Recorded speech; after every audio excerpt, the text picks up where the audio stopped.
नमस्कार, मी रोशन बगते आपल्या सर्वांचं स्वागत करतो आहे क्रांतिकारी लेखनी न्यूजमध्ये।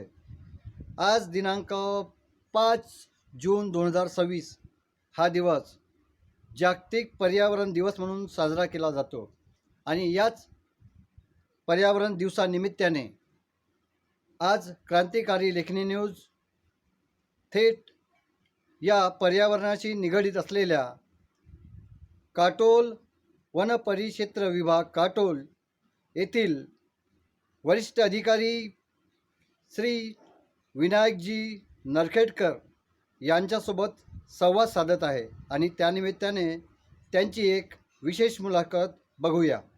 आपल्याला ही बातमी आवडली असल्यास कृपया यूट्यूबवर जा, क्रांतिकारी लेखनी न्यूज सर्च करा, चॅनलला सबस्क्राईब करा, शेअर करा, लाईक करा, कमेंट करा आणि पाहत राहा फक्त न फक्त क्रांतिकारी लेखनी न्यूज।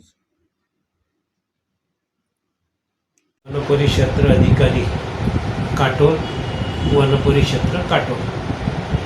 आज 5 जून हा जागतिक पर्यावरण दिन आहे आणि जागतिक पर्यावरण दिन म्हणजे सर्वांनी साजरा करायचा आहे, कारण वातावरणातील वाढलेलं तापमान आणि होणाऱ्या नवीन औद्योगिक प्रगती आणि वाढणारे वाढ याच्यामुळे जो वातावरणात जे ऑक्सिजन उत्सर्जित ऑक्सिजनच्या ऐवजी कार्बन डायऑक्साईडचे प्रमाण उत्सर्जित होऊन वाढत आहे आणि त्यामुळे वातावरणाचं टेम्परेचर फार वाढत आहे। यासाठी पूरक म्हटलं तर मनुष्याला आवश्यक असलेलं ऑक्सिजन हे फक्त झाडच असं आहे का ऑक्सिजन हे सोडतं आणि याचं मूल्य हे फार महत्त्वाचं आहे, कारण ते फ्रीमध्ये आपल्याला फुकटात ऑक्सिजन देतो म्हणून त्याचं आपल्याला महत्त्व माहिती नाही आहे। जोपर्यंत आईवडील जिवंत असते तोपर्यंत त्यांचं महत्त्व नाही, पण आईवडील गेल्यानंतर त्यांचं महत्त्व कळते। त्याचप्रमाणे जोपर्यंत झाडे